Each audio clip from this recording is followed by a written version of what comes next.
now have I got an opportunity for you.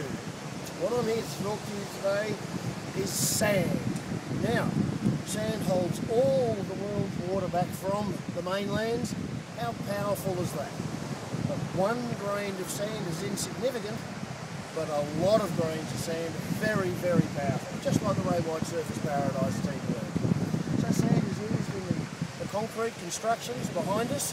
It can be as solid as a rock, yet it can be soft enough to leave your footprint in, get blown by the wind, washed away by the water.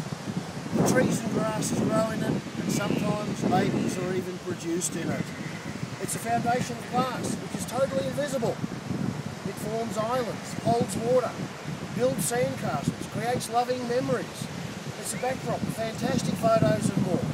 And for you today only, $1.99 per handful of sand